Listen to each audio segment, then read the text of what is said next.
வணக்கம் மக்களே, சற்று முன் வெளியான முக்கியமான அறிவிப்பு.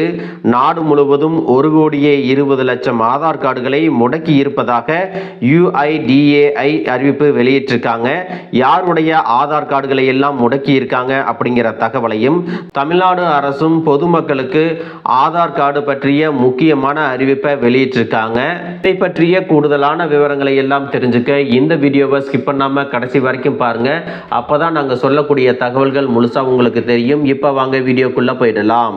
மக்களே, ஆதார் இல்லாமல் எந்த நலத்திட்ட உதவிகளையும் பெற முடியாது அப்படிங்கிற நிலைமை இருக்கிறது. ஆதார் இல்லை என்றால் இந்தியாவில் வாழ முடியாது என்கின்ற அளவிற்கு இந்த நிலைமை மாறிவிட்டது. சிறு வயதிலேயே ஆதார் கார்டு வாங்க வேண்டும். அப்படி வாங்காவிட்டால் புதிதாக வாங்குவது எளிது அல்ல. அதுபோல ஆதாரில் பெயர் திருத்தம் செய்வது, செல்போன் எண் மாற்றுவது, ஆதாரில் முகவரி மாற்றம் செய்வது, பிறப்பு தேதியை மாற்றுவது, பயோமெட்ரிக் மாற்றுவது என்று பல வேலைகளை எல்லாம் உடனே எளிதாக செய்துவிட முடியாது. ஒரு நாள் ஆதார் சேவை மையத்திற்கு சென்று காத்திருந்து மாற்ற வேண்டும். அந்த நிலைமை தான் இருக்கிறது. மக்களே, யாருடைய ஆதார் கார்டுகளை எல்லாம் முடக்கி இருக்காங்க அப்படின்னு பார்த்தீங்கன்னா, இறந்தவர்களின் ஆதார் எண்களை முடக்குவதற்காக ஆதார் ஆணையம் UIDAI அறிவிப்பு வெளியிட்டிருக்காங்க. பெரும்பாலும் இறந்தவர்களின் ஆதார் அட்டையினை பயன்படுத்தி கடன் வாங்குவது மற்றும் ஆன்லைனில் வங்கி கணக்கு துவங்குவது, நிதி மோசடிகள் செய்வது அப்படிங்கிற நிறைய குற்றச்சாட்டுகள் வருவதன் காரணமாக இந்த நடவடிக்கைகள் எல்லாம் எடுக்கப்பட்டு வருகிறது. உங்களுடைய குடும்பத்தில் யாராவது இறந்து போயிருந்தாங்க அப்படின்னா அவர்களுடைய ஆதார் கார்டை யாரும் தவறுதலாக பயன்படுத்தாதபடிக்கு அதை ஆதார் ஆணையத்தில் பதிவு செய்வது மிக மிக முக்கியம். அதற்கு இறந்தவர்களின் குடும்ப உறுப்பினர்கள் இறப்பு சான்றிதழ் உள்ளிட்ட தேவையான ஆவணங்களை பயன்படுத்தி இந்த சேவையை பயன்படுத்திக் கொள்ளலாம் அப்படிங்கிற அறிவிப்பையும் UIDAI அறிவிச்சிருக்காங்க. இந்த நிலையில பார்த்தீங்கன்னா, நாடு முழுவதும் 1,20,00,000 ஆதார் எண்கள் தற்போது வரை முடக்கப்பட்டிருக்கிறது.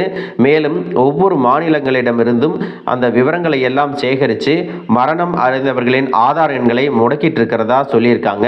இதன் மூலமாக இறந்தவர்களின் ஆதார் கார்டுகள் முறைகேடுகளுக்கு பயன்படுத்தாமல் இருப்பதை தடுக்க முடியும் அப்படிங்கிற அறிவிப்பையும் வெளியிட்டிருக்காங்க. அதோடு தமிழ்நாடு அரசு ஆதார் எண் யாருக்கெல்லாம் கட்டாயமாக கொடுக்கணும் அப்படிங்கிற அறிவிப்பை வெளியிட்டிருக்காங்கன்னு பார்த்தீங்கன்னா, தமிழக அரசின் சீர்மரபினர் சமூகங்களின் நலவாரிய திட்டங்கள் மூலம் பயனடையும் பயனாளிகளுக்கு ஆதார் எண் கட்டாயம் அப்படிங்கிறத சொல்லியிருக்காங்க.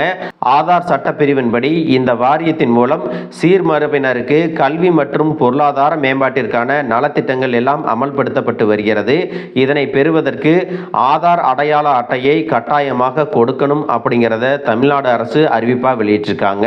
தமிழக அரசிதழில் வெளியிடப்பட்ட பிற்படுத்தப்பட்டோர், மிக பிற்படுத்தப்பட்டோர் மற்றும் சிறுபான்மை நலத்துறை முதன்மை செயலாளர் விஜயராஜ்குமாரின் உத்தரவில் என்ன சொல்லியிருக்காங்க அப்படின்னா, விபத்துக்கான உதவி, இயற்கை மரணத்திற்கான உதவி, இறுதிச் சடங்கிற்கான செலவு, கல்வி உதவி, திருமண உதவி, மகப்பேறு உதவி, கண் கண்ணாடி செலவை ஈடுகட்டுதல், முதியோர் ஓய்வூதியம் ஆகிய நலத்திட்டங்கள் எல்லாம் செயல்படுத்தப்பட்டு வருகிறது. இந்த நலத்திட்டங்களை பயனாளிகள் பெறுவதற்காக ஆதார் அடையாள அட்டையை பயன்படுத்துவது அரசின் விநியோக நடவடிக்கைகளுக்கு எளிதாக இருக்கிறது. பயனாளிகள் தனது அடையாளத்தை பல அட்டைகள் மூலம் நிரூபிக்க வேண்டியது தவிர்க்கப்படுகிறது. எனவே ஆதார் அடையாள அட்டையை பயனாளிகள் சமர்ப்பிக்க வேண்டும் அப்படின்னு சொல்லியிருக்காங்க.